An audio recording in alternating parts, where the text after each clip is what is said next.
What's up, everybody? In this episode of Man vs. Marriage, we've got a question for you. Speaking to your spouse, or maybe people in general, am I responsible for your happiness? We'll be back right after this.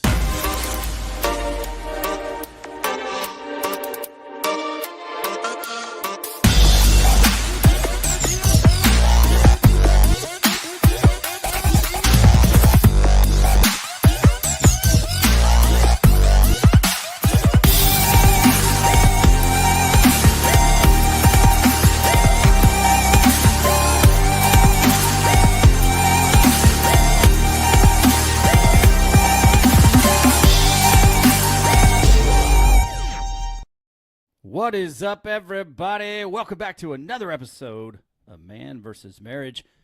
Today it's live, so we are excited to do this. Been looking forward to it, telling Jeannie that we got to do this, and so it just so happened this week we were able to do it. So I am your host and humble servant, the Q Dog in the Moran family studio with my lovely wife, Jeannie Moran. Jeannie, what's going on? Not much. That is a lie. We just landed. That's right. That's right. We didn't really long day. just land, but, you know, we've had things going on. And tell the people who you are and what it is that you do. Your wife, the mom of 8, and an author. That's about it at the moment. And and the taxi driver of all the people currently in the house except for 2. True. But historically, you were the taxi driver, so don't forget that. I'm the bus driver if you think about the vehicle. A great driver. Well, I'm not going to, never mind. Shut your mouth. I'm not going to say that. Shut your mouth. Because I don't want to lie on purpose. You don't want to be ugly, but. That's right. Mm-hmm. That's right. We learned that. So in this episode, we're going to talk about, am I responsible for your happiness? And if you have some input or some questions or comments, just go ahead and comment below on whatever it is that you are watching us on, whether it's Facebook or the Man vs. Marriage YouTube page. And before we get started, just want to make sure that you run on over to QuincyMoran.com/apparel and check out all the swag that we have, all the swag that your heart desires. And for those of you that are regulars to the program, you already know this, but we want to let you know if you are not. You can email us directly, Quincy@MVSMpodcast.com. And one of our listeners, I say this often on the show, and he thinks it's pretty hilarious, so this is going out to you, Jack. We had an email, last year that came in and said, I'm looking for Quincy Moran. And I said, I am he. How can I help? I don't know the exact words. It's in writing. But, boy, I tell you what, we've got to have some shows coming forward, like a testimony at church. Just for some of the guys that we're helping along to come on and to talk about life and to how their lives have changed and are changing in what we're doing. So, before we go any further, I just want to thank you for watching. Thank you for being here. Thank you for listening. Like and subscribe where you can. I almost said don't be a hoe, share the show, but that's not mine. Quincy Wayne.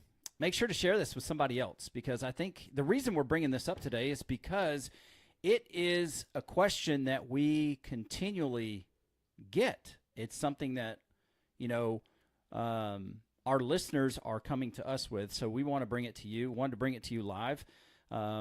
So here we are, and it's going to be open discussion format, which is I suggest some things to Jeannie, and then we talk about it, and Jeannie is currently distracted by I'm not distracted. I'm trying to look at the live, but you're not popping up on my page as live, so I can't see the comments. Oh, I can see the comments here. If people as long as you can see them, I just want to make sure we can read them if they were popping up. Yeah, so let's get right into this and talk about it. And the question is simply this, honey. I'll ask you this: am I, as your husband, responsible for your happiness? Nope. Okay. Very easy. It was a loaded question. You already knew what I was going to ask you, but why, in your opinion, open discussion format, why is that?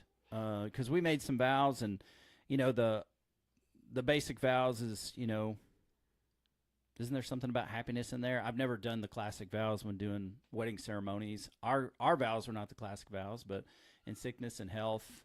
I could not tell you because we didn't do traditional, and most of the weddings that you didn't do traditional. We customized them to whoever's wedding you were doing. Yeah, I did. So I did do a lot of writing of I do know vows we and- did not put obey in anybody's I did. stuff.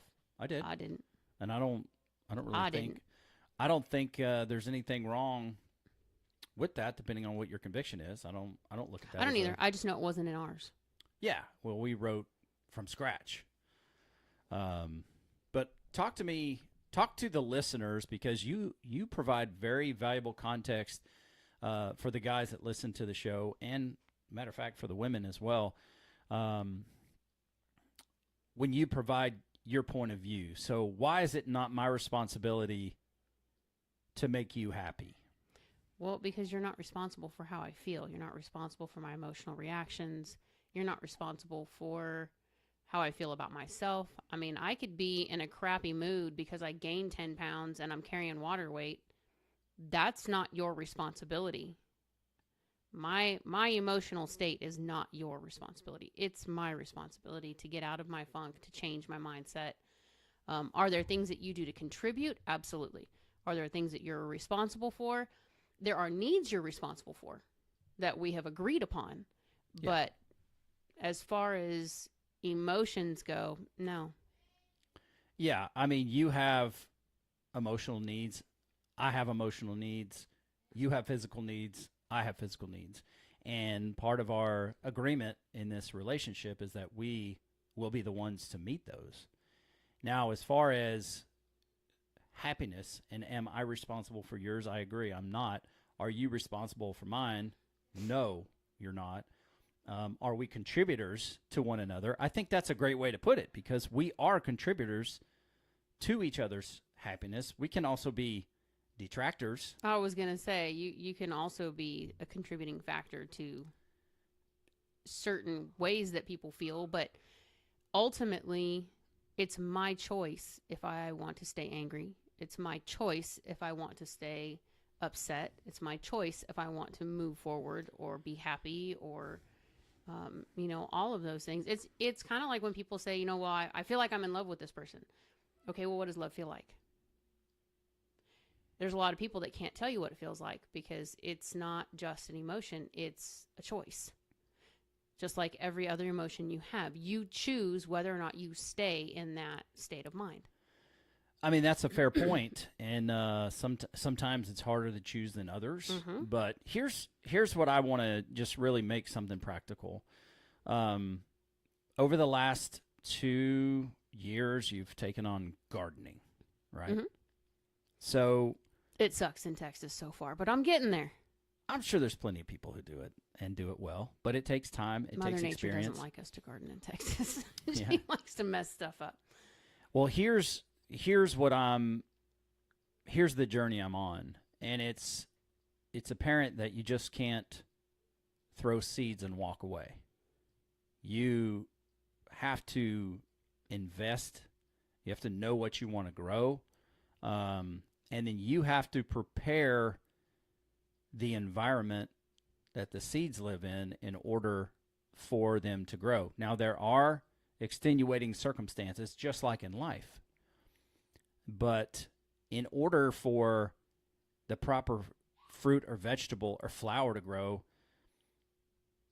you have to prepare, as the gardener, you have to prepare the environment. Is that right? Mm-hmm. And there's still no guarantee there, but your odds of growing something are much better if you take the time and energy and resources and prepare it.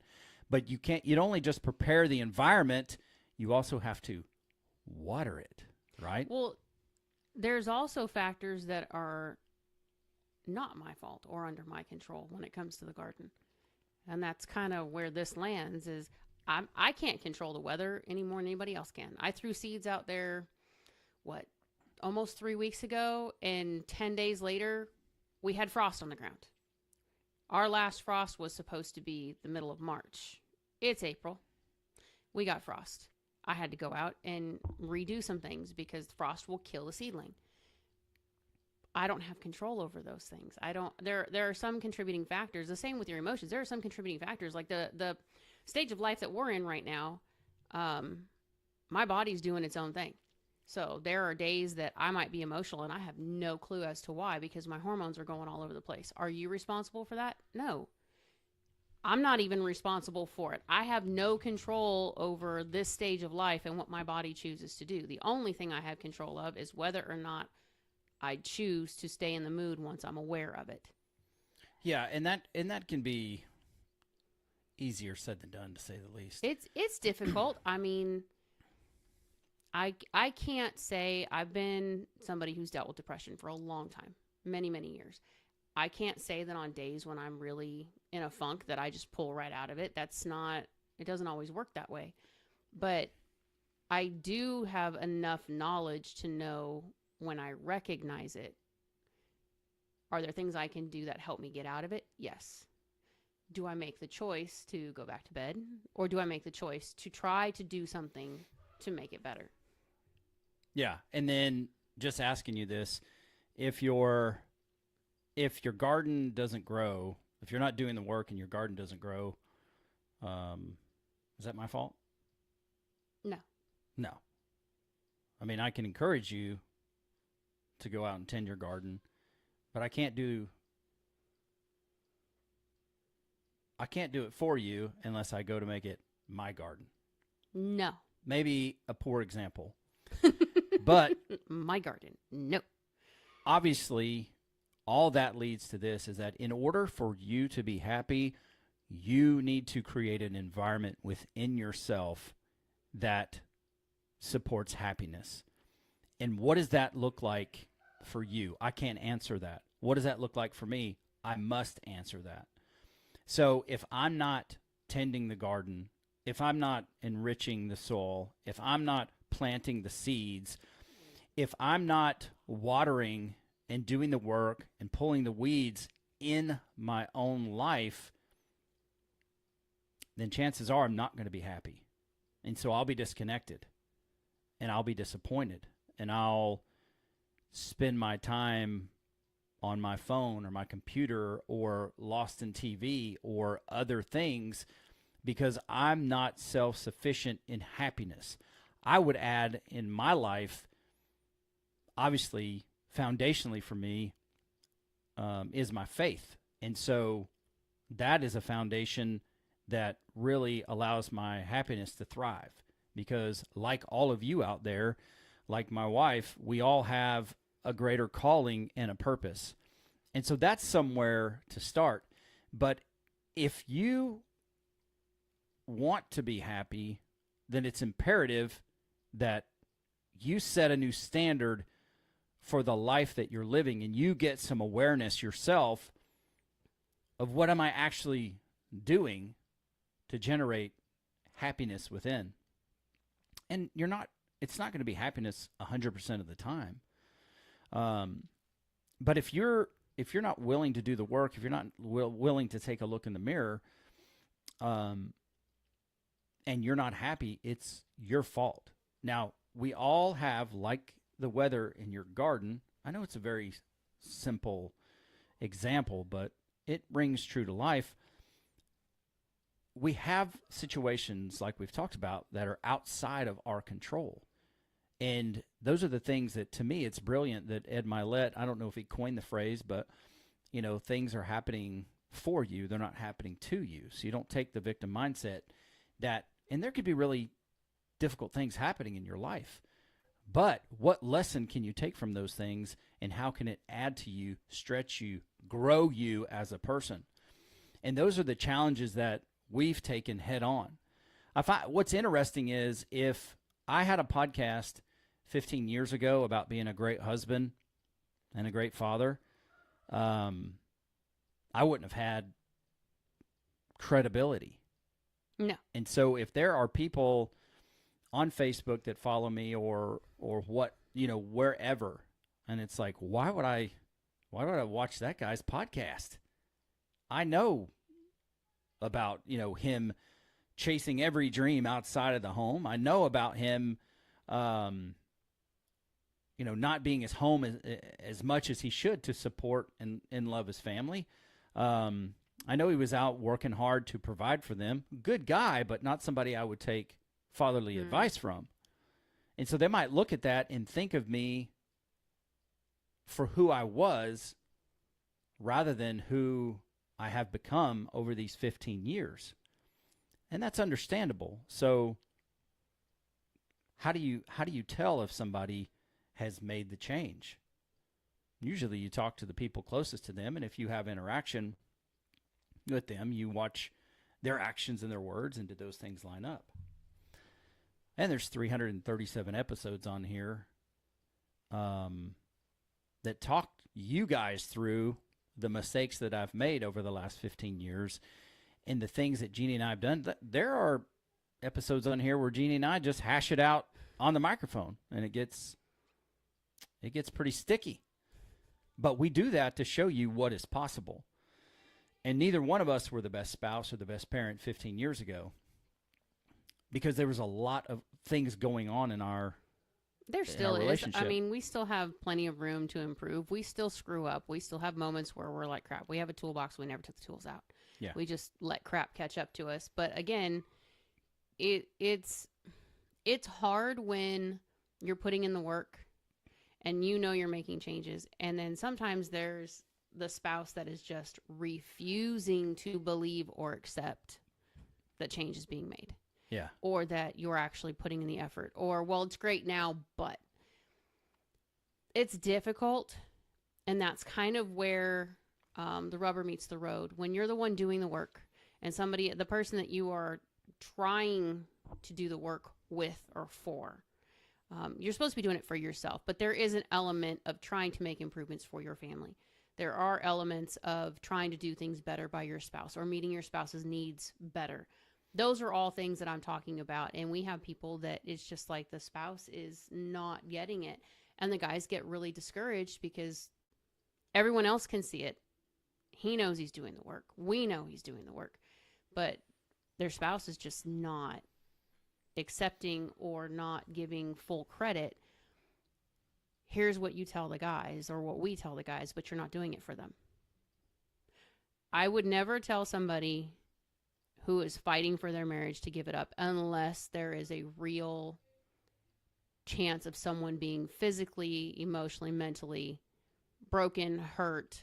You know what I'm saying? It would have to be a severe abuse situation for me to be like, get out.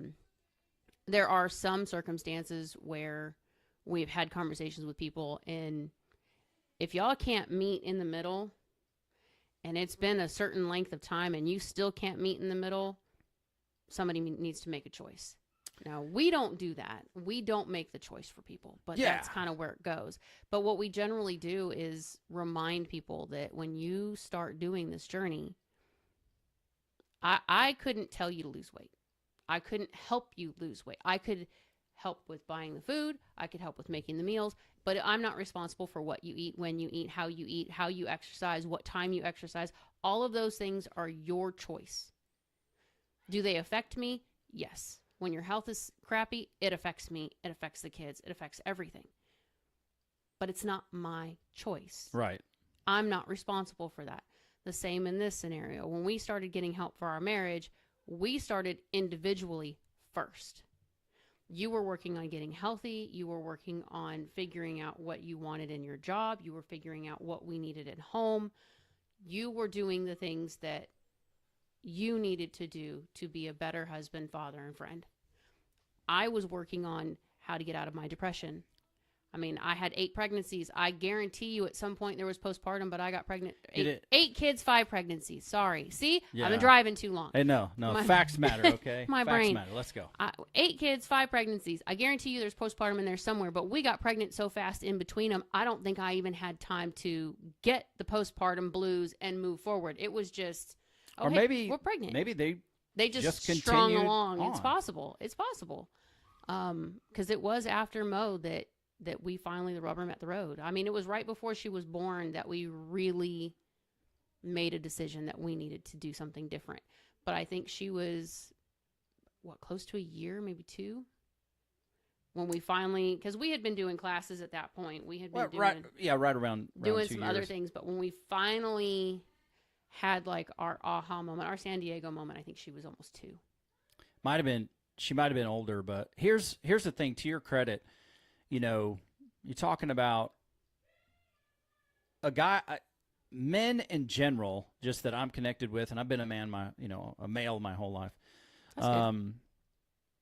We want to conquer. We want to protect. We want to have a legacy. We want something to live for. And that's many of the men that I interact with. We want that. So how do you find that? That's a separate question. But to your credit, anytime I talk to guys and we're early on in the process, I tell them flat out, it's like, listen, because we go back and forth on email, and it's like, you have to do this for you first. Mm-hmm. You have to become somebody that you trust in order to have people like your wife and your kids trust you. If you don't trust you, where do you get off thinking that they're going to trust you? So you have to build what I call internal credibility. But this is my go-to, and I say, in order for this to work, you must be committed to this new standard, whether or not she stays, mm-hmm. whether or not she goes. It doesn't matter. It has to continue in this way, and this is the mindset you must have. And not everybody likes it, and I totally understand it. But when our relationship, and look, we weren't at the brink of divorce, and the word divorce, I think, had come up one time because we couldn't communicate with each other. Like, what are you saying? What do you want? Like, you're talking about what you want, and I'm going, I feel like I'm doing what you want. So what do you want? Which is what this series is a part of. What do you want in life? And so, one of the guys that reached out to us at one point, he had been in a long-term relationship. He had gotten comfortable, and his lady had left him, and that's how he found us. And so I talked to him about the standard, about how do you want to live who do you want to be? And I said to him again, I said, listen, in order for this to be long-term and for you to remain committed, if she ever comes back, great. If she doesn't, you have to be willing to continue the process through the bumps, through the difficulty, through the disappointment. It's about the standard that you live. And she never came back. She moved out of state. There was a little like vacillating whether they were going to get back together or what. But that was a 2-year process of him getting healthy, understanding that he got comfortable. He lost his edge. He wasn't investing in the relationship. He wasn't investing in himself, but he wasn't investing in the relationship intentionally. And these are things that you can't necessarily see when you're getting comfortable. And so fast forward 2 years, he tried the dating scene a little bit. 2 years later, this guy has made changes. He's not the same guy, mentally, emotionally, or physically. And I got a message a couple weeks ago, and I showed you, you dog! And it's official. He has a different look in his eye. And I can look at it and say, this is not just photogenic happiness. There's something real here. Mm-hmm. And so we have guys that have been a part of the program that remain in the struggle. And it gets difficult because you can never guarantee what the spouse is going to do. But you have to remain committed. So they make short progress, and then a cycle happens, and we start again. And ultimately, one of the listeners that I've been on with recently, we came to terms with some of the things that he's been talking about. And he talked about how one of his parents, if his parent was in a good mood, he felt like things were good and like he was accomplishing things, and he felt affirmed Well, he's taken that into his marriage. And now, depending on what mood his wife is in, is how he looks at his confidence. Because if she's in a good mood, I must be doing something right. If she's in a bad mood, I must be failing. And so we had to have a come to Jesus moment and I was going to say, that ain't how it works. Listen, in order for you to dynamically change who you are, number one, you've got to reinvest in your relationship with Jesus Christ. It's right there. And I can talk to him about that because we're both men of faith. It's like, this is where it starts. Your intention must be intentional with what it is that you're doing in order to change your life. And then you have got to start making and keeping promises to yourself so that you build some credibility with yourself. You become somebody that's dependable, somebody you can count on. And I said from there, we work into the idea that your intentions are pure, that your motivations are pure, and that is what builds your confidence. So you are building confidence based on the actions that you're taking, because your actions and your words are now lining up. I said, you have got to get back to this, because we can't keep going through this cycle. And it's like, I know when we're talking to some of these guys, unless we get the husband and wife together, I tell them we're getting one part of a 3-part story. So I take that into account to let you know.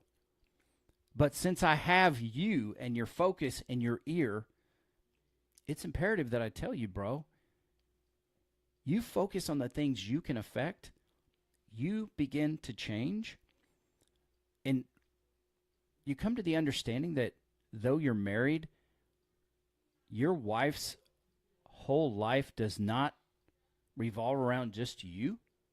She has a life of her own going on. She has her own insecurities. She has her own disappointments. She has her own internal battles that you guys should be working together to move forward. But in order for her to share those things, in order for her, whether it's, husbands and wives, or, wife to husband, in order for people to share those things with you, they have got to be able to trust you.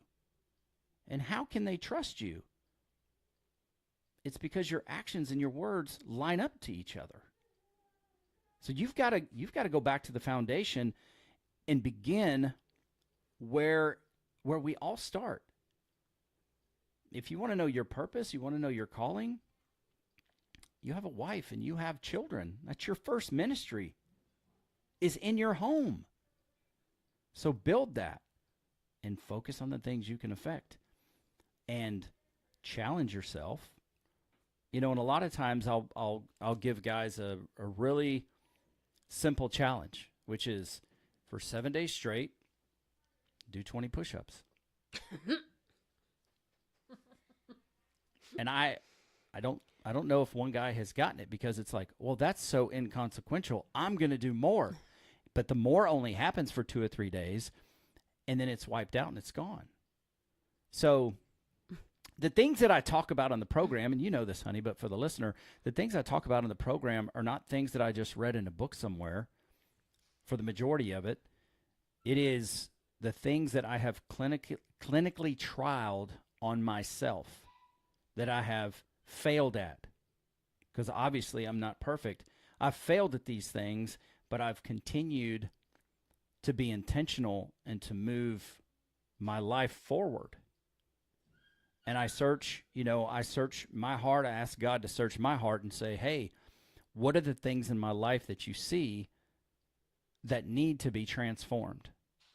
Download that to me, because those are the things that I'm going to transform according to your word. And so I believe it's mandatory to get your house in order, to create an environment within you that breeds happiness. And then you can become a very solid, positive, contributing partner in your relationship. And you guys agree on how you meet each other's needs. Because I don't know what your needs are.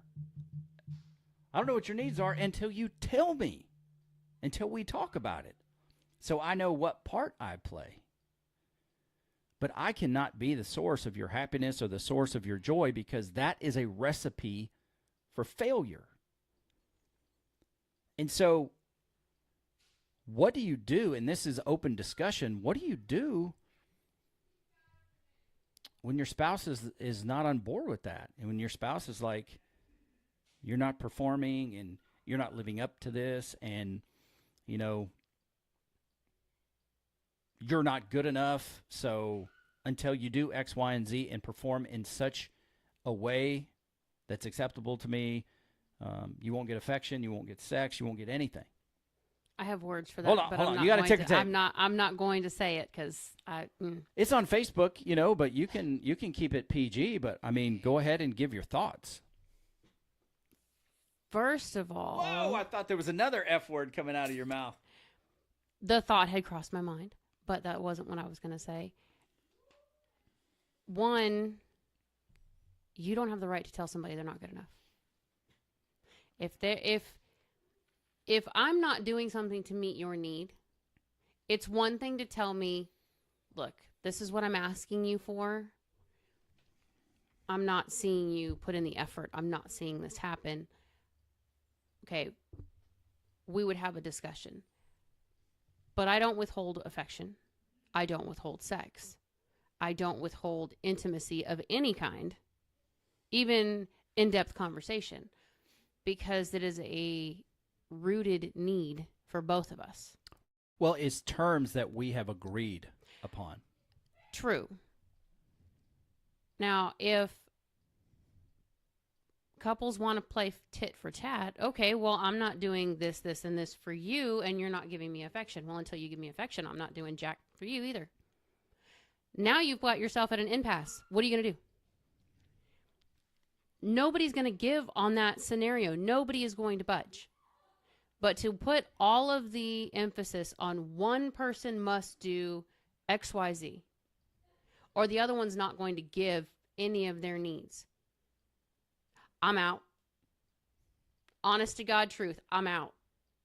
If we can't come to a place where we are both responsible for the marriage and we are both genuinely trying to meet each other's needs, I'm done. Because all we're going to do is either be roommates, argue all the time, hurt the kids, because whatever goes on between us backlashes that direction. Not to mention teach them things that are not healthy. Yeah, you're a living example. Well, I would say this too, and then you can get right back to it. Once you've come to the point of punishing each other, which Coach Rita taught us about punishing each other, once you've come to that, you already have a divide that's most likely built through resentment and disappointment. And so the longer that happens, the longer that is there, it's like concrete that cures. It cures into bitterness. And bitterness is very, very difficult to get rid of. It's not impossible. I mean, we were blessed. We did the hard work. We resented one another. We had disappointments with each other.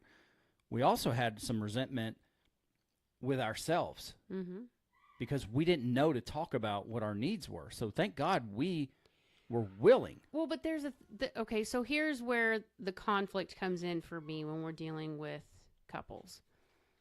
When we talk about having a discussion about our needs, that does not mean that only your needs get met. Yeah. And if your needs don't get met, I don't have to meet your need. I don't have, no. If You're saying if my needs don't get met? If I'm telling you what I need and my needs aren't getting met, then I'm not going to meet yours. That's not how this works. Not how it works. We went through this in the very beginning, and it was hard as hell. Honest to God truth. It was hard as hell. I'm stubborn as all get out. We both are. And we can out stubborn each other depending on what the circumstance is. We've learned this. Trust me. We have learned this. Yeah, we can compete with stubbornness. We can compete with resentfulness. Pettiness. Pettiness. We can compete with harsh words. We can compete with punishing each other and not giving each other affection because we're both very affectionate. We can compete with all those things, and we have in the past. But when we were first starting out, and it was learning that your love language at the time was words of affirmation, I was just affirming negatively. Mhm. So when it came around that I needed to change how I was saying things, whoa, Sorry, that was a technical difficulty. Please continue. I was still learning how to say things without being witchy about it. I was still learning how to say things without hurting you. And on days that I was mad, which happened often, we had small children. I was home alone with a lot of little people. And by the time anybody who's ever had children and you clean your living room and you clean your kitchen, and an hour later, it looks like a bomb went off. You understand what I'm talking about. You're frustrated. At this point of the day, you're frustrated. And you would come home and something would be said, and I had to take an effort to not project what I was dealing with and still manage to say things in a manner that was not going to start a fight for no reason or affect you over something that wasn't your fault. I had to make a conscious effort to know that how I say things affects you deeply. It wasn't just taking a shot at you. If I was taking a shot at you, I was hitting a jugular every single time. And I knew that. And once I knew that, now it's my choice. Correct. I can choose to meet your need by changing how I approach things and changing how I speak to you, or I can choose to be a witch.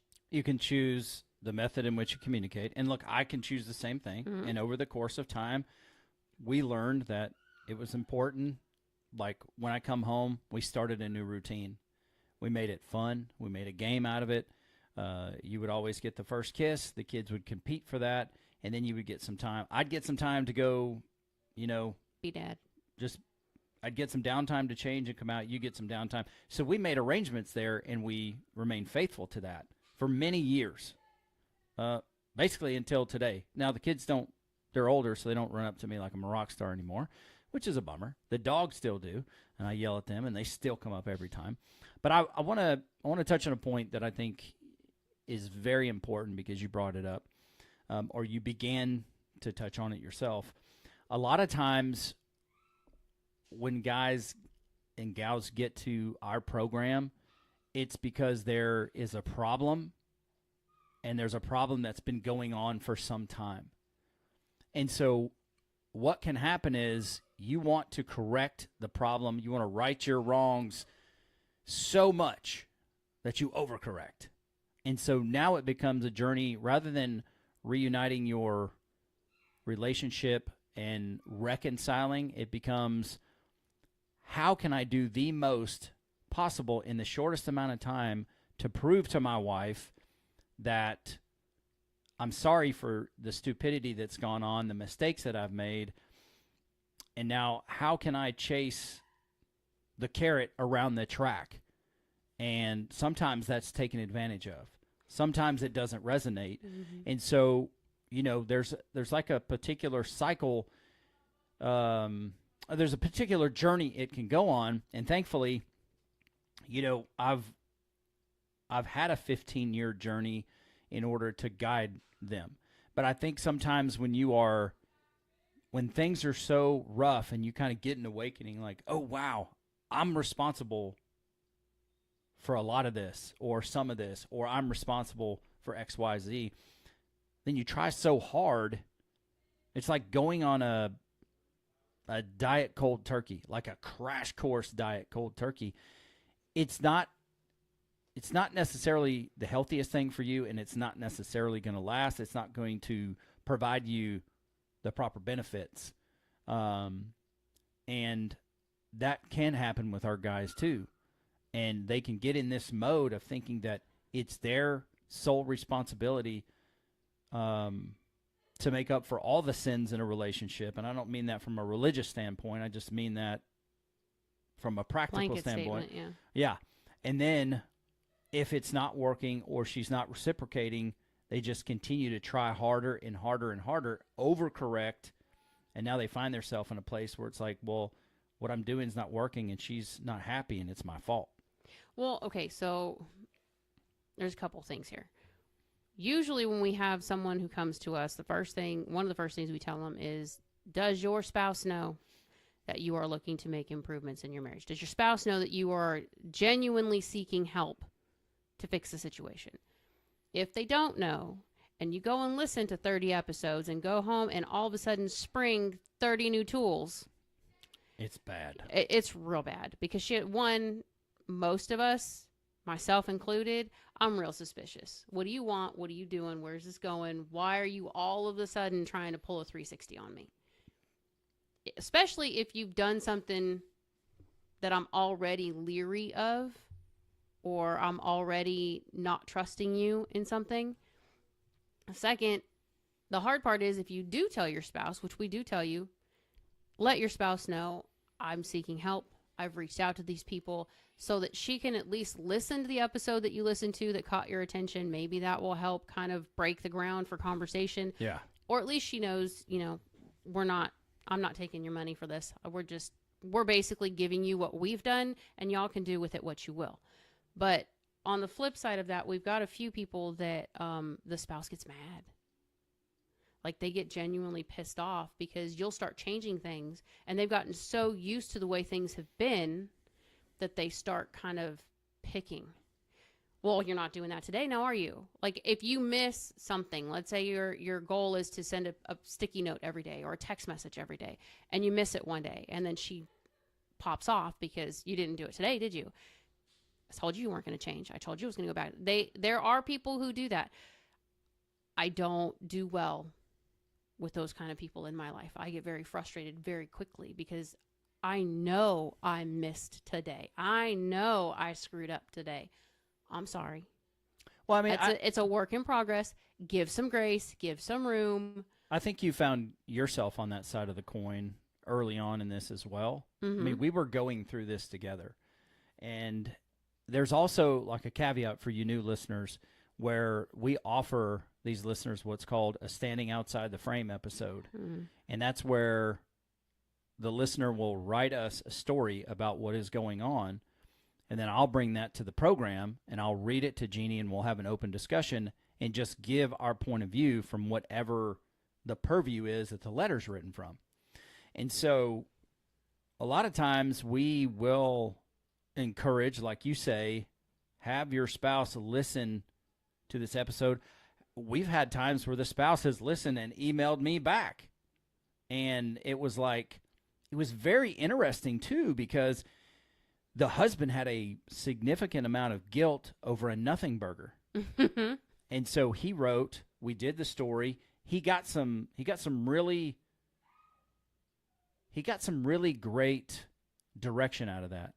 Well, she emailed me back and she was like, this changed my life, because it was an episode where we were talking about, I had to come to terms with, would Jeannie hurt me emotionally on purpose? That was a turning point again in our relationship. And that has been challenged over the last 15 years. But I've taken you at face value, even during the times where it's been really tough, like Hawaii and what went on there. It's like, did you hurt me on purpose? Because I felt like you did. But she heard that, and she thought about her husband. She heard the episode, and then she emailed me, said, this changed my life, and this was my outlook on what happened. And then she went and communicated with her husband. And their relationship changed dramatically over that experience. And it was amazing because most of the time it takes, and I think it went on for 12 years. Mm-hmm. 12 years that went on in their relationship. Because a lot of times it takes a back and forth for us to get the story. Well, you have to accept that there's going to be 2 steps forward, 1 step back. It's just the nature of how things are, especially when you're trying to change something that is ingrained. I held guilt for the girls being born early. I held guilt for the 3 kids who have autism because my body didn't cooperate and couldn't do the things that it needed to do for 3 babies in my tummy at the same time. I was not built to carry 3 children. My body frame is not big enough. So I carried a lot of guilt because I had to take meds. I didn't want the meds anymore. They were, if you have never been on magnesium in a bolus, it feels like you're on fire from the inside out. And your breathing sucks. You can't sleep. I mean, it's worse than hot flashes. It sucks. Well, it compounded after 6 weeks in a room with no windows. That's what I'm saying. I missed Thanksgiving. I almost missed Christmas. In one of the pregnancies, I did miss Christmas. I mean, those are things that for me are huge because of tradition. I want to do everything with the kids. I want to make sure that we build these memories. And I missed those. Mm-hmm. And I took all of that on myself because I had to stop the medication. At one point, I finally looked at Quincy and said, I'm done, dude. I cannot. I've been doing this for 6 weeks. I cannot do another day. Whatever comes, comes. We got past the mark of them being born big enough that if we could get them in an incubator, we had at least an 80% chance that they would at least survive. We had no idea what was going to go from there. Mm-hmm. And I took the guilt of that because one was born and immediately had to have surgical help. They had to start pulling fluid off of her brain from her spine. Now, the listeners need to know that you felt guilty about that, but I didn't hold you responsible for it. He had no idea I was feeling that That's way. the other piece, is that I didn't know you were feeling guilty. And by the time this came out, we were at the 10-year mark. Mm-hmm. So from December 9th of 2002 all the way to, 2012? Well, we got married in 99. Well, 10 years after the 2008, so right after 2012. Yeah, it was 2012. I held all of it. I didn't say a word to anybody. I never discussed it. I held on to it. It was my own cross to bear. And then when it finally came out, I had felt so guilty about it. I had convinced myself that you held me responsible for that. Never crossed my mind. But see, I didn't think that way. Right. And since we never communicated about it, you didn't know. You had no freaking clue what was going on. And by the time it came out, the look on your face was like, what? I mean, it was one of those conversations of why would I even hold you responsible for that? You have no control over your body housing 3 children. It wasn't like we purposely put 3 children there. This was like, if we had to make the choice and we put those children in there, we would have done the research. We would have known what we were getting into. It would have been a different scenario. We found out at 17 weeks, oh, hey, by the way, there's 3. We had no clue. Yeah, you gotta play the hand you're dealt. And we had no one to lean on because nobody in our family has triplets. Mm-hmm. That we've had twins. We've got twins all over the place, but nobody had ever had triplets. Nobody knew what we were dealing with. It's similar to twins, but it's not the same. I've carried both, I can admit. They're different. Very different. Yeah. But it was still something that I held on to that was not your responsibility. It was mine, but my guilt is what caused a lot of my depression. Yeah, and I know we're off on a rabbit trail, but I think it's important just to like flesh it out. You don't know. I mean, there are things that even after we, had gotten all these tools and, the podcast was running 3 years by this time. There were things that I still kind of held in because I didn't want to admit with Jeannie that I was struggling with some things. And so the things that are going on in your life, the silent conversations, whatever the dialogue that there is that's happening, can absolutely be a contributor to your happiness. And so that's something that I want to make you aware of as you get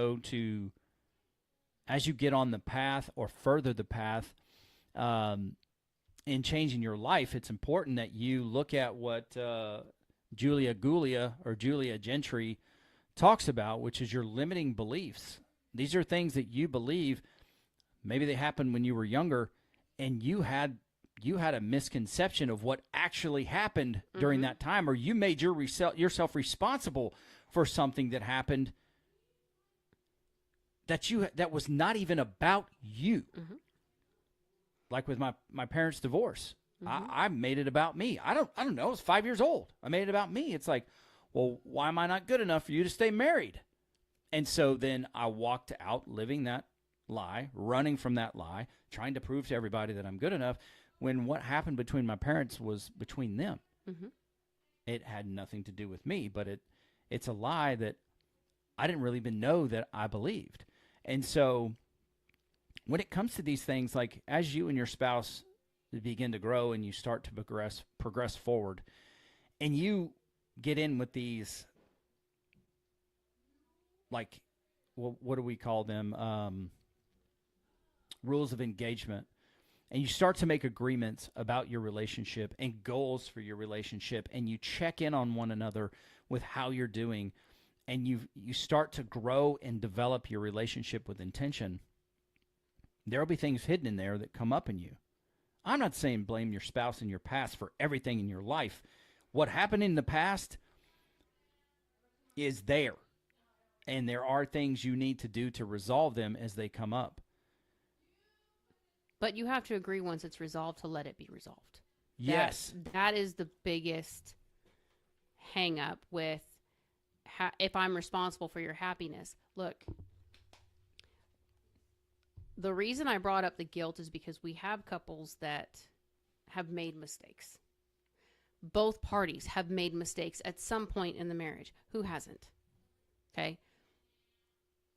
One does not outweigh the other. The guilt that either party feels for what they did does not outweigh the other. But you cannot, when somebody has apologized, you've accepted the apology, you're agreeing to work through to the next level, you cannot keep rehashing and throwing that guilt back at them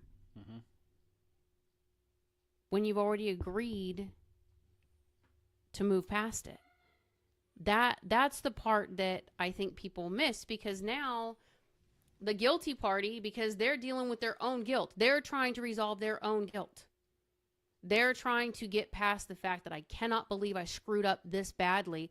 I really don't want to do it again.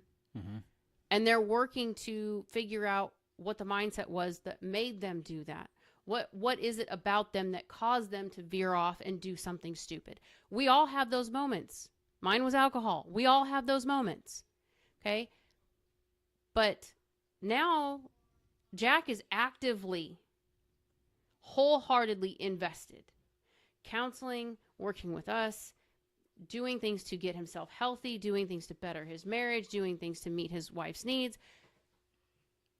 And his wife keeps throwing back, well, I don't know if it's enough. I don't know if I'll still be okay with this tomorrow. I don't know if I can forgive. Are you freaking kidding me? So not only is Jack trying to sort through his own stuff, and he's doing everything that's being asked of him, he's doing everything that he knows to do. He is genuinely working through everything the counselor is doing with him, everything that we are working with him with, and she's still straddling the line. Here's my frustration. What about the mistakes you made?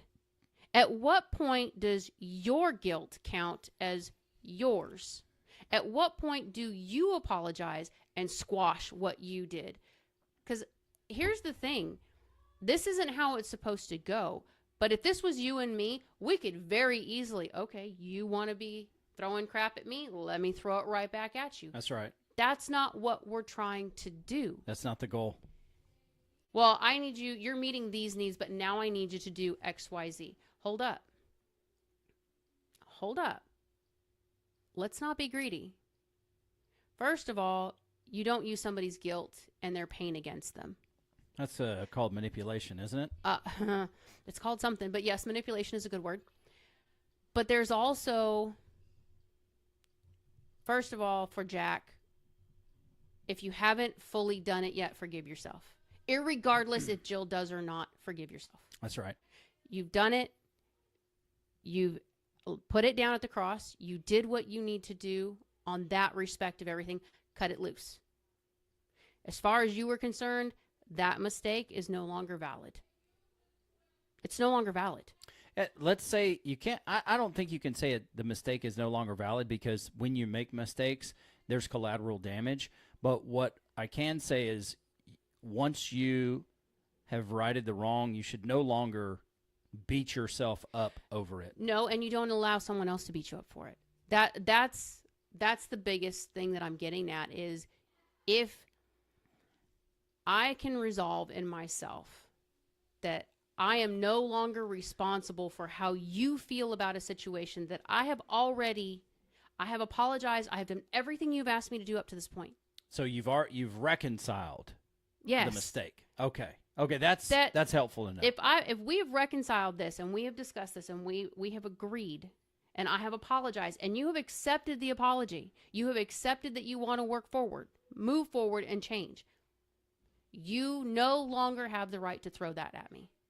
Correct. Period. Correct. And if you do, you have completely renegotiated what we've already agreed upon without my consent. Well, I would say you're in violation of the contract that we made. Okay, fair point. Unless the mistakes happen again. And one thing I want to make sure is that the listeners know, you don't want to create an environment where you can't fail. Because let's talk about just in generalities. If you have been unfaithful to your spouse, when I'm to clarify, I'm not saying you can't like make an environment where you're not afraid to fail. That doesn't mean it's okay for you to go and have infidelity multiple times. That's not what I'm saying. I'm saying that there are areas where you feel like, an example, one of the Jacks with his wife, he got so self-conscious because he felt like he had to be so perfect that he was worried about what his face looked like in case his wife was like, "What's going on? What's the matter?" And it's like, you cannot thrive in an environment where you're afraid to fail. Mm-hmm. It's not conducive to success. None of us like to fail, but failure is going to happen, and it's what you learn from it and how you turn it into a great lesson, and then you move forward. So let failure be a professor. Let the past be a professor. But you want to create a space. Gosh, I hate to say the word space because of the current culture. But you want to create a place in your relationship where you have the grace for your spouse to fail. Well, and you have to. The reason I'm bringing up this particular Jack is because if I tell you what I need from you and you're meeting those needs, but then I flip the tables on you and say, well, I just don't know if it's enough. And now I'm moving the goalpost from you. So now you got to do more. So what you're saying is, like, if a spouse makes a mistake and then there's reconciliation, but the other spouse is using that kind of like a weapon to manipulate the relationship and get more and more and move the goalpost, and nothing is going to be good enough. I exactly agree. That's not acceptable. This is where the you're not responsible part comes in. You've done what you were asked to do. You've reconciled. You've reconciled within yourself. Mm-hmm. You've reconciled with your spouse.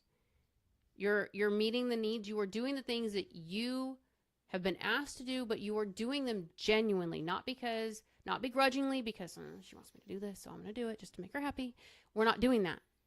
You're doing it from a place of, I want to do these things. It is a genuine place of love when you do something for somebody as a service because you want to do it. Doing it in service to somebody. Exactly. Yeah, I agree. But she's still not happy.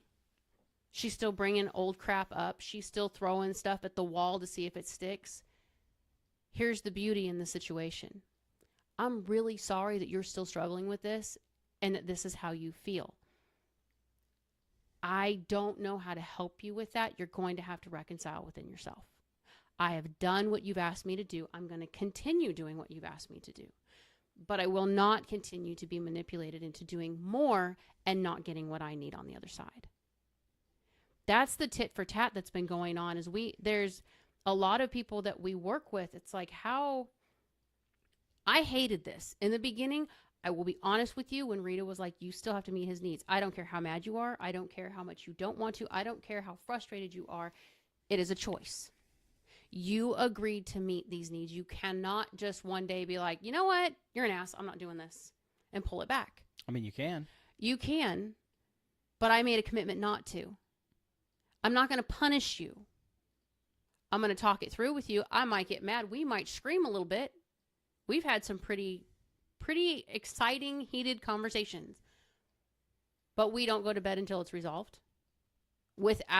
There's a disclaimer. We have gone to bed without resolving it, but we've also come to the place where we've said, I don't feel like we're going to get any further on this. For tonight, it's 3:00 in the morning. We both have things to do. Table it. Give it a day or two and we'll come back to it. But it was an agreed upon place to say, but we still cuddled. We still slept together. I love you. We kissed. Nothing in our normal routine changed because that's an agreement we have. We do not withhold those things because we're mad. It's not fair. Because we've agreed not to punish each other. I won't say we're 100% perfect at it. No, and we still, from what we're seeing, it's like, some of y'all are just weaponizing crap. When people come to you and they're like, okay, I'm gonna be vulnerable with you and I'm gonna lay everything bare. Okay, cool. Now here's your moment where you can say, I don't like some of this stuff. I'm really pissed. I'm really hurt. I'm really frustrated. I can't believe you did some of these things. All of that can come out. But once you make the agreement to have that soft place to let the other person be vulnerable, you've agreed in that state, you have agreed to not weaponize, to not pass judgment, to not throw spitballs at each other. You have agreed to let them bare their soul because they want to reconcile. They want to fix it. Am I saying getting over somebody cheating is the easiest thing in the world? Hell no. That's the one, outside of abuse, that is the one conversation Quincy and I have always said, I can't say that I would stay married. I genuinely don't know what I would do, but I would not get divorced without trying. Does that mean you get a hall pass and I get a hall pass? No. Yeah, I don't want a hall pass anyway. But it simply means we don't know because we've never been there, but I'm not going to make it a hard decision without knowing what I would go through. Yeah, and the point that you're making, which is we have agreed how we're going to treat each other, and we fail, Often. but the intention is there. This is what we've agreed upon. Well, even in the failure, there's still an acknowledgement. There's an awareness. Yeah, and I coach myself sometimes begrudgingly, but to your credit, when you make an agreement with your spouse about your relationship and about needs and about how you're going to carry yourself as a couple, what's the standard that you have for your relationship? Now, if you do it, it's a choice. If you don't do it, it's a choice. So what are you choosing to do for your relationship?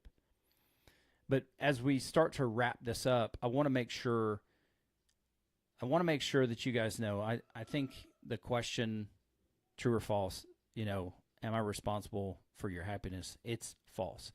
Am I a contributor in a positive or negative way to your happiness? Yes. You can definitely contribute to a mood swing. Yeah. It's definitely possible. Yeah. I mean, you don't need my help, swinging moods, because you are an expert. Fair. I said that tongue in cheek, but still, I'm an expert in having a mood swing. But what I can do is I can kick you when you're down. I can pile on top of you and contribute in a negative way to what's going on within you. It would not behoove you. Well, it wouldn't behoove me because I'm afraid of anything. It wouldn't behoove me because I have agreed that your heart is precious to me, and I don't want to do that. I'm not saying it because I want you to be afraid. I'm saying it would not behoove you because now you're just adding to, which is not making anything better. It's not making anything softer. It's going to make it worse, and it's going to harden like concrete, like you said. It's going to build a resentment because I was down and you just piled crap on top of me. Yeah, I totally agree. And it's when you get to the point of being intentional, and living an intentional life, there's plenty of rabbit trails we could go off on, but we have. That's fair. But it's where the conversation, it's an open discussion topic, but it's important for you to know that you are not responsible for your spouse's happiness, your children's happiness. You're not responsible for your mother or your father's happiness, your brothers, your sisters, or your friends. In order to be happy, you must create an environment within you that is conducive to happiness. How I get there and how you get there may be two different things.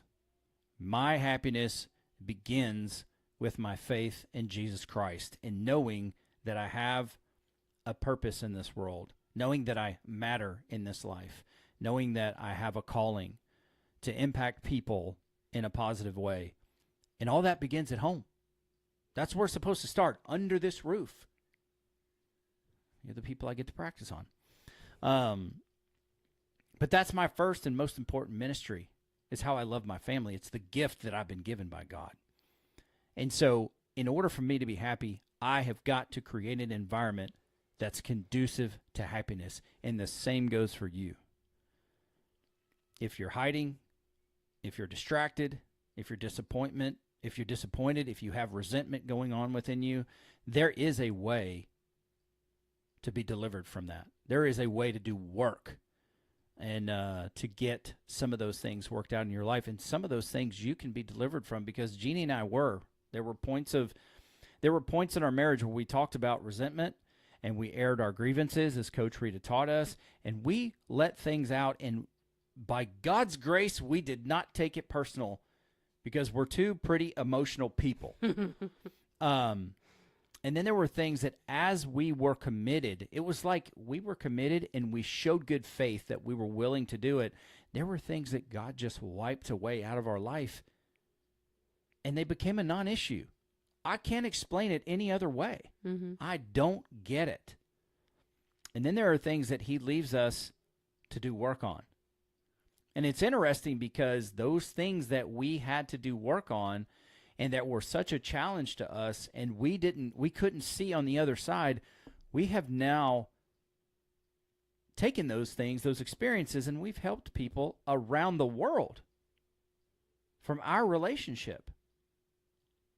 Like in other countries, we've done that. Mm-hmm. Thanks to the grace of God. I mean, it's amazing. Because there are some of those things, if he would have delivered us from them, then we would have no experience to rely upon and look back on and say, well, when I was in this situation, this is how I did it. Because we don't have just a concept of what it is. We have an actual experience, toes in the sand, if you will, experience of walking through this. And so I'm thankful. And there was a point, like probably 5 years ago, 6 years ago, because time moves so fast, that when there were difficult or challenging situations, whether it was in home or at work, that I went head first at it. I wanted to go feel the discomfort of it to see what I had learned and where I need to grow. Mm-hmm. I'm not going to attack you on purpose, but I wanted to lean into those things because I knew I was learning something that the future me and other people were going to benefit from. I think that's where the say it ugly method came in. Man, that was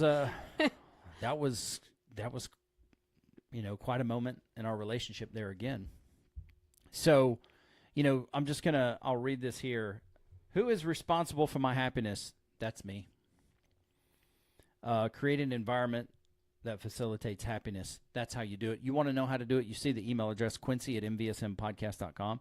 And look, maybe this is the first time you've seen me or heard my voice in 10 or 15 years. We're friends on Facebook, but we really don't interact. I would ask your permission to allow me to grow in your life, because I'm not the man that I used to be. And I understand being apprehensive to wanting to follow any advice from me because of, and I was a good guy. My priorities were wrong. And so I had to reprioritize my life and get my life in order. And thanks be to God, I did that. And so I just want to challenge you there. Maybe you're brand new to who we are. We've got a pretty incredible story. I'm biased. It's our story. But we've got a pretty incredible story. And, you know, we have come through the fire. And we're here to say that we're in this to help you. And we want to know how to help you. And there's the email address, Quincy@mvsmpodcast.com. And it's for the audio listeners only, it's MVSM, like man versus marriage. We're getting a lot of European downloads with consistency. So I want to make sure that that I'm saying it so they know what it is. It'll also be in the show notes. Who's responsible for my spouse's happiness? Me. Your spouse. Now, what part do I play in my spouse's happiness? You are a contributor, and you can contribute in a positive way, or you can contribute in a negative way. And it's your choice. And how do you do that? Well, you sit with your spouse and you ask, what are your needs? And you share those with each other. And you commit to doing the right thing. Like Jeff and Candace said on this program, do the next right thing. Mm-hmm. Simple? Yes. Easy?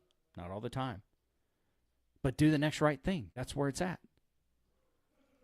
Is it healthy basing your approval, your happiness, your milestones in life, your inner man on your wife's mood? Rightly divide that, for wives, on your husband's mood. No. You might want to walk with caution around that. But your spouse's mood should not determine your value. Mm-hmm. Because you don't know what's going on. Quick example here. Jeannie and I had endeavored to just talk about, just say something when there's a rub, just say something. And so I had an opportunity to do it just after we were on the podcast. And I was like, okay, well, here's my opportunity. And she was down in the dumps, man. I was like, what the heck did I do? Because that's normally what we think. What did I do? Or I didn't do anything. What's your problem? Because we make it about us. And so I was like, okay, I want to check in. And I said, honey, something seems off. Are you good? She's like, I'm frustrated about the garden. I'm looking around going, the freaking garden? I'm looking around. I could have made that about me. I could have punished you with my attitude because I thought you were mad at me. It had nothing to do with me. Nope. I was pissed because I was failing at something and it was frustrating the crap out of me. Yeah. And so all too often, I think we do that about everybody in society. Mm-hmm. We do that about traffic. We went through that today. Remind me? Came home and how come you're not interacting with me? How come you're not doing this? And it's like, I just listened to the conversation in the car and I put my 2 cents in and I my brain when I hit the front door was my oven is on. Somebody said my oven was left on and we've been out of the house for an hour. And the other side of my brain is going, I got 10 minutes till podcast live. Yeah. I look wonderful today. Like I just really rolled out of bed. And I have a book deadline in 3 days. Yeah. That I still have at least a good probably half to go, maybe. Yep. I'm sorry. My brain was not on what is your need? My brain was on I have 3 things running. I have 10 minutes to get my crap together. I'm glad you're here. I just went and got you. I thought I was doing okay. I tried to mention that to said person but as well, but it was one of those things where I'm not ignoring you on purpose. My brain is on multiple things at one time, mm-hmm. and I am trying to categorize who do I do what for first? What's the priority? Where do I need to be? And I have 10 minutes. Yeah. It had nothing to do with that person at all. Right. But the hash was like, whoa. Well, and that's the thing is that all too often, look, you might be right 1 or 2 times out of 10 that you might be somebody's problem. But that is the narcissist within us, so to speak, to think your mood revolves around me. Now, we could be in a slump, and I could be treating you poorly, and your mood might be because of me. But that's not always the case. Mm-mm. And so the best idea is to say, hey, I notice, I mean, it matters how you say it. Yeah, tact is required. Tact is suggested. It's not required. You're not going to get the response you want. But when I did that in that moment, because I'm looking at her going, man, something's wrong with this lady. I don't know what the crap I did. And she goes, yeah, I'm frustrated about the garden. First of all, it's like, whew, that's good news. Not good news for you, but it's like, wow, I made that about me, and it had nothing to do with me. And it's like, well, baby, I'm sorry. Is there anything I can do to help? And if you asked me to go out and help, I'd probably say no. I've said yes a bunch, or some.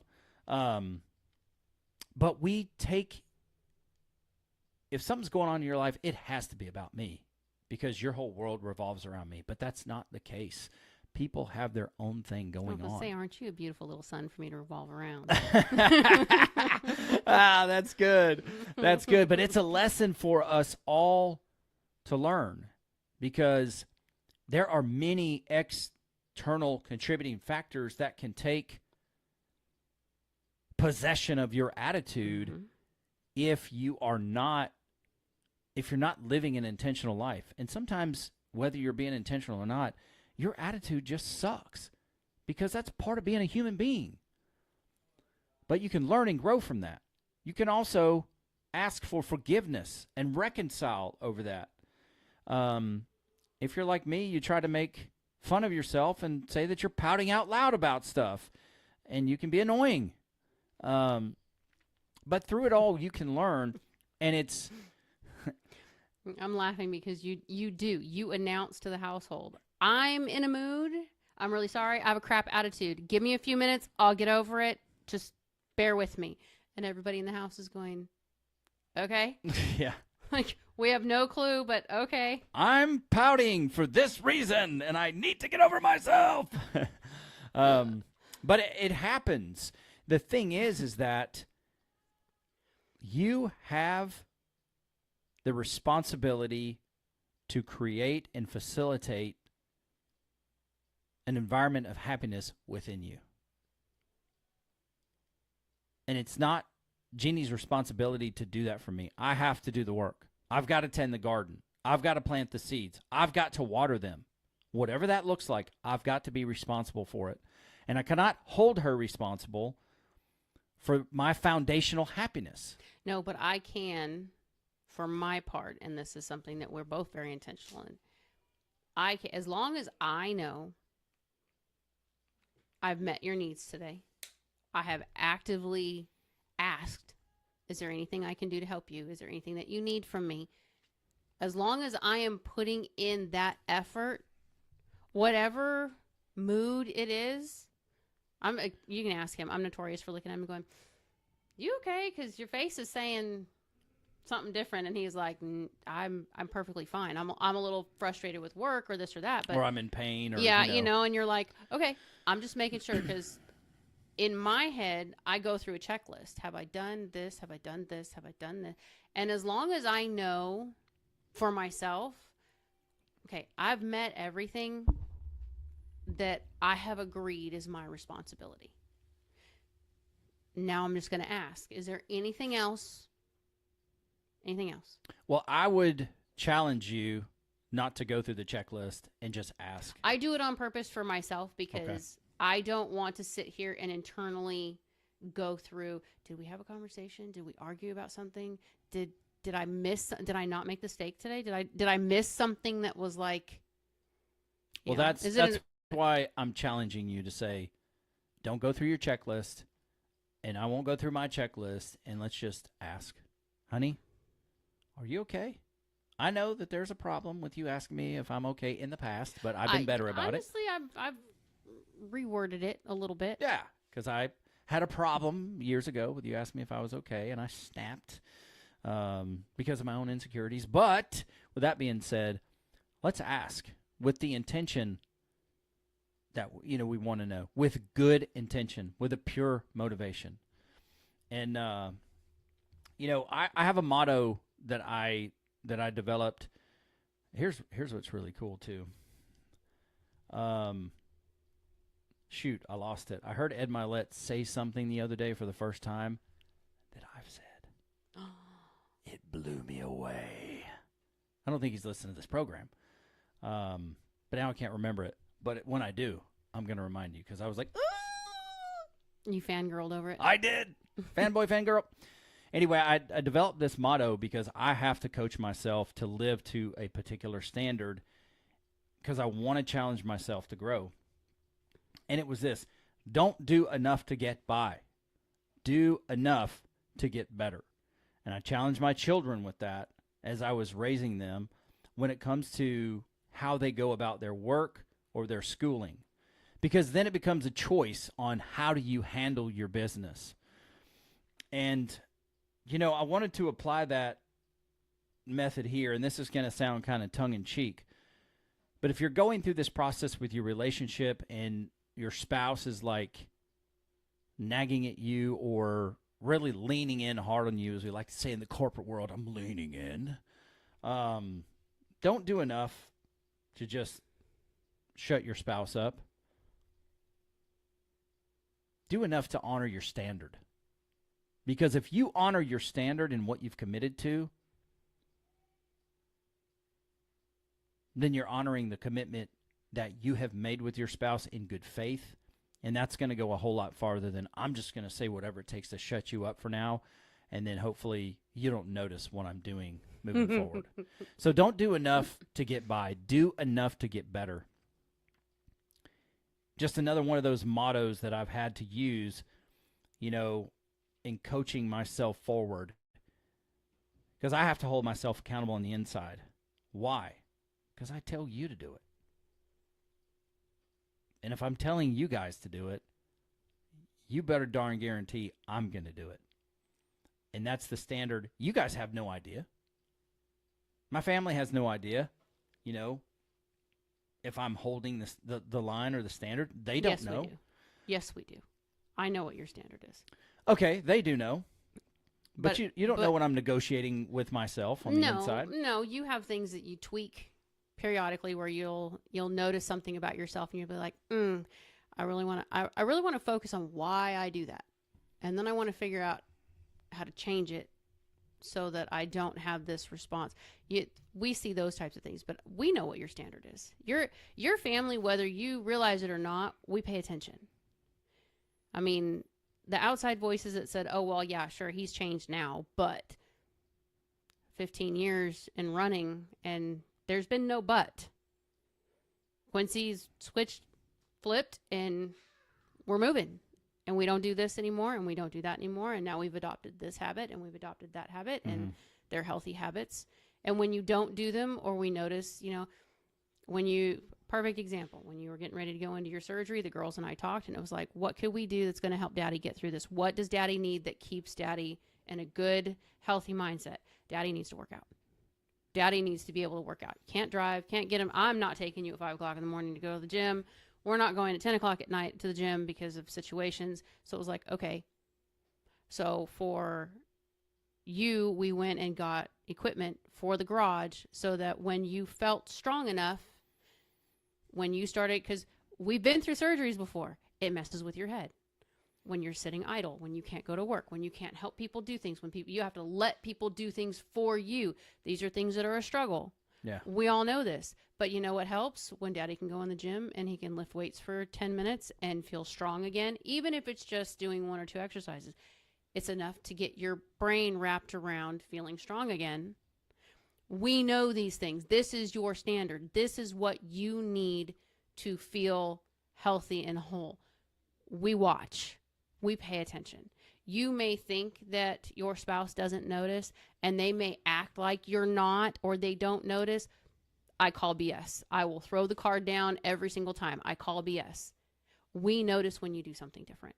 We notice when you are actively changing. What you might be getting, instead of someone complaining that you're not doing enough or they're expecting you to fail, could be their own fear because you're progressing, you're changing, you're doing something that they themselves have not accepted, acknowledged, or done, and they feel that they can't. I suck at change. Ask Quincy. I suck at change. It's not my favorite. I struggle. I'm that person that they say jokingly, you can drag me through it, but I'm going to cuss the whole way. That's me, 100%. Eventually I'll get there, but I am at a much slower pace at some things than you are. And when you started rapidly changing your weight and working out, I freaking panicked. I panicked. That's when the thoughts of you leaving and things got worse because, holy crap, other people are going to see this. Other people are going to know not only do you have a great personality, not only are you a great guy, but now you have the physique that's going with it too. And it's like, oh, shit. What am I going to do? And I panicked because I was in a crappy mood all the time. And I was cranky all the time. And we have all these kids and we have all these bills and we have all these things. And I worried. And I deflected it on you on a regular basis because I didn't know how to deal with my own fear. Rather than just saying, okay, this is my insecurity. I don't know why I have this insecurity. I shouldn't have this insecurity. You've never told me you want to leave me. We've never had this discussion. I harbored it. For 10 freaking years, I harbored it. I still deal with it. It's a voice that pops up from time to time because you travel. And it's a voice that I have to repeatedly tell to F off. Because I know you. I know your standard. I know where you live. This is who you are. So don't think for a second that we don't know, we don't notice, we don't pay attention. We do. The thing we don't do is it's not my responsibility to hold you accountable to what you feel your standard is. It is my responsibility to hold you accountable to what your standard in our marriage is. Does that make sense? Yeah. That was something else right there.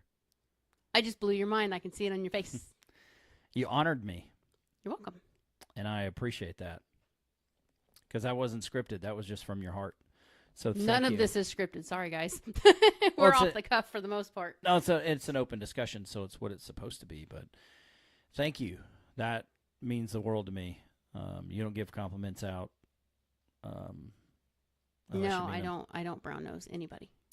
So thank you for that. And if you're just joining the episode, I encourage you to go back and listen to the whole thing, the whole hour and 30 minutes, because there are some nuggets in here when it comes to happiness and whose happiness you're responsible for.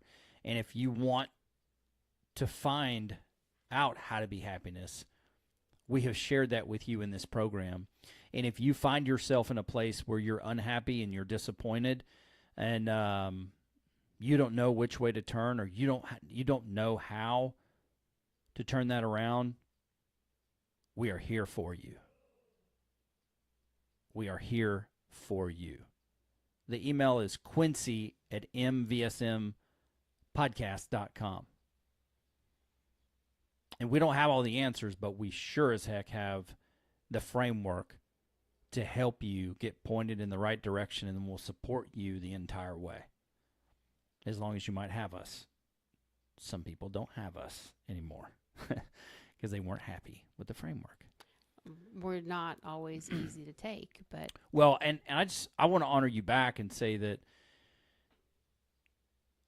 it's not easy being vulnerable, talking about how you project your insecurities on your spouse. I had some of that myself when you were trying out with The Voice, because it's like, oh man, Blake Shelton's a great looking guy.